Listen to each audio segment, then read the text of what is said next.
Welcome to PennyWise, a Lee Enterprises podcast. I'm your host, Nat Cardona. Today's finance-focused topic is Taylor Swift.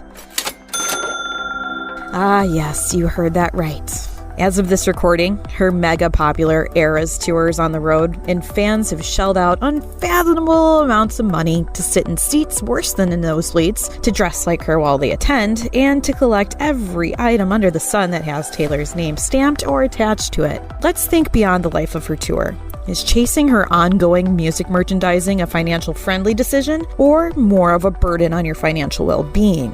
Thankfully, NerdWallet personal finance writer Elizabeth Ayula is here to help guide Swifties in the right direction. I am not a Taylor Swift fan.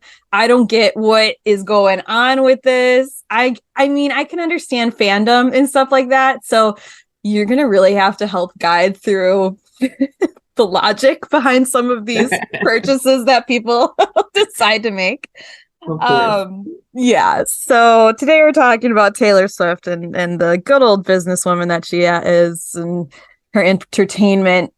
Oh my God, mega stardom, whatever you want to call it, that she has. So the Eras tour is going on right now.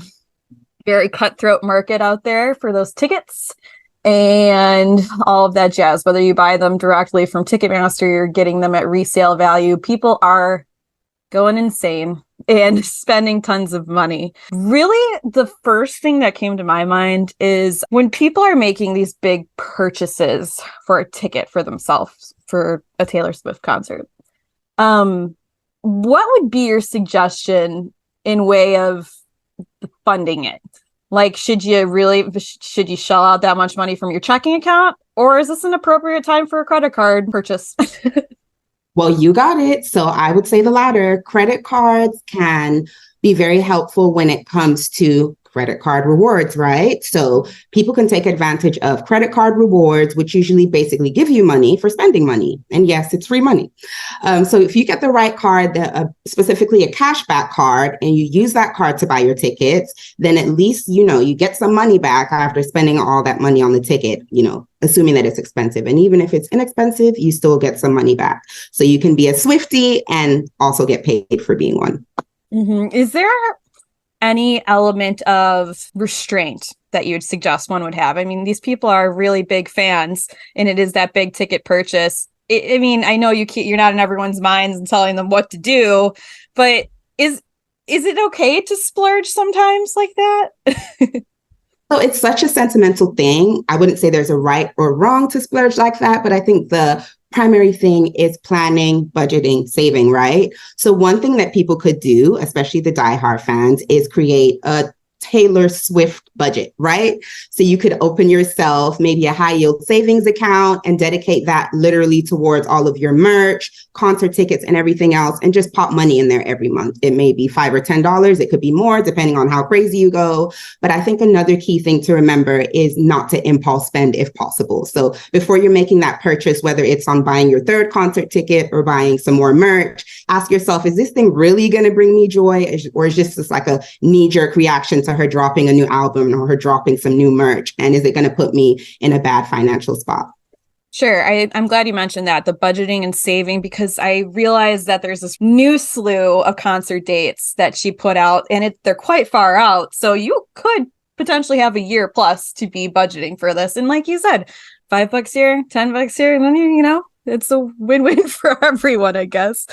Heading into the whole merchandising thing, the segue would ideally be when you're at the concert and you see that t-shirt or sweatshirt or whatever have you.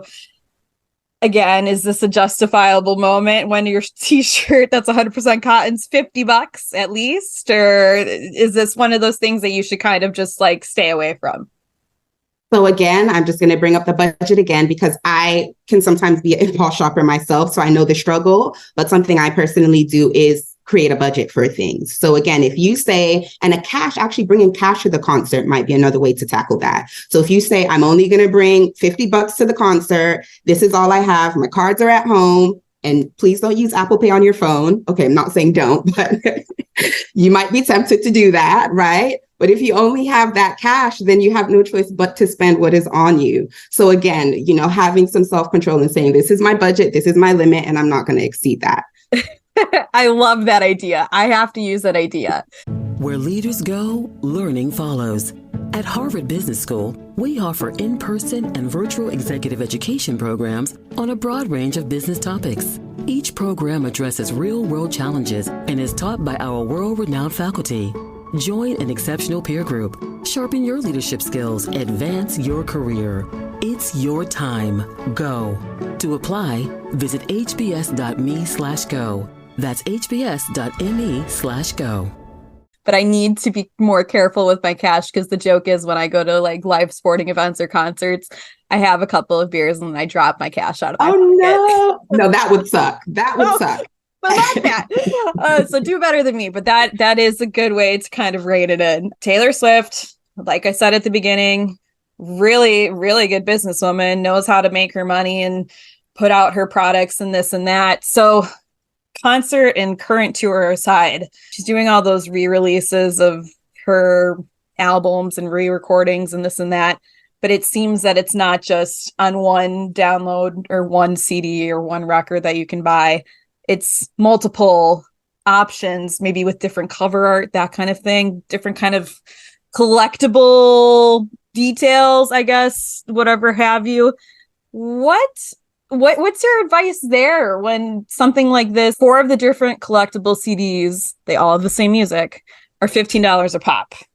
So I could see someone spiraling and being like, I need all 4, even though they're all the same thing. Like, what is your advice here?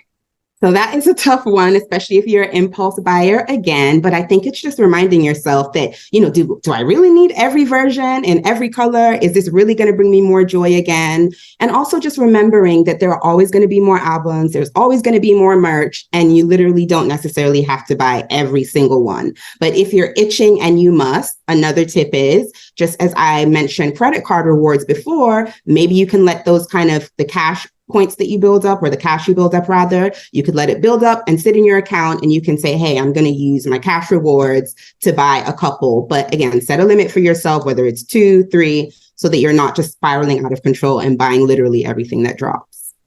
The general message that I'm getting here is stay away from that impulse, knee-jerk kind of purchasing in so many respects in life, but yes, especially if you're a Swiftie, probably. Yes.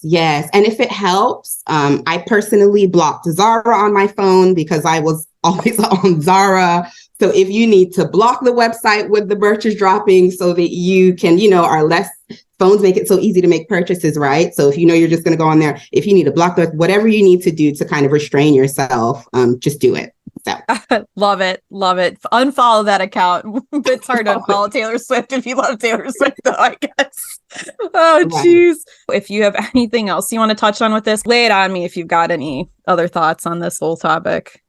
Nothing much more, except if people want, like you said, the main theme here is budgeting, saving, and trying to avoid impulse spending. So we have more tips on NerdWallet for how to budget, save, and make the right financial decision when it comes to music and tours as well.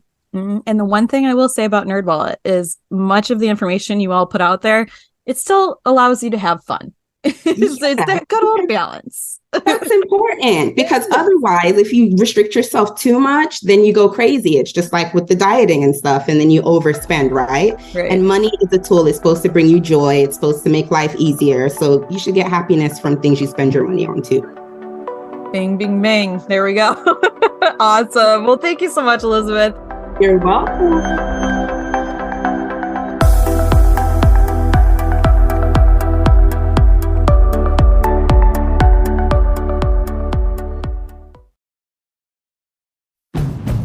Set summer in motion with the most adventurous Honda vehicles yet, like the Passport and Pilot Trail Sport, and the Ridgeline, built for better off-road performance and engineered for more adventure. Summer's here. For a limited time, well-qualified buyers can get a 3.9% APR on a 2023 Honda Pilot, a 2.9% APR on a 2023 Passport, and a 0.9% APR on a 2023 Ridgeline. Buy online, reserve from select dealers, or visit your local Honda dealer today. See dealer for financing details.